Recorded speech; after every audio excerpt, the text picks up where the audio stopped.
Hey everyone, Matt here from Doctors of Running, and today we're going to do a sub 2 comparison review of the Adidas Adios Pro 2 and the Adidas Adios Pro 3. So the version 3 just came out.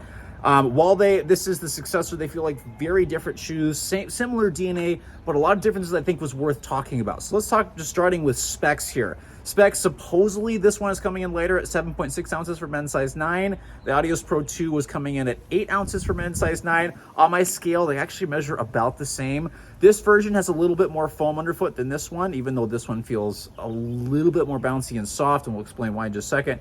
So this one has 30.5 millimeters in the forefoot, 39 in the heel for, I think it's like an 8.5 millimeter drop. This one has it's 33 in the forefoot and 39.5 in the heel. So a little bit more underfoot totally, 6.5 millimeter drop, 8.5 millimeter drop. Doesn't feel too extreme. This, I do notice this feels a little bit lower. So those people that need a little more heel drop, Adios Pro 2 might work a little bit better.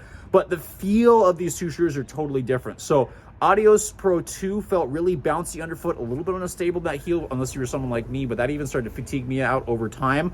Felt bouncy enough that I was able to use this shoe for 5K up to half marathon distances. I wouldn't take this past that to a marathon personally, but just because it felt a little bit too unstable.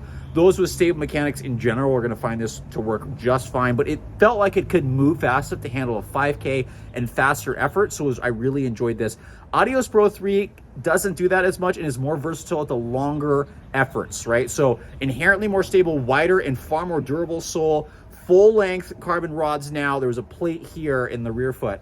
And this just feels better for longer efforts. It's harder to go faster, but it feels great for tempo runs, up-tempo runs, marathon efforts. So if you're looking for a more inherently stable shoe that can go a little bit longer, Adios Pro 3 is going to be the way to go. But if you want a little faster, Adios Pro 2.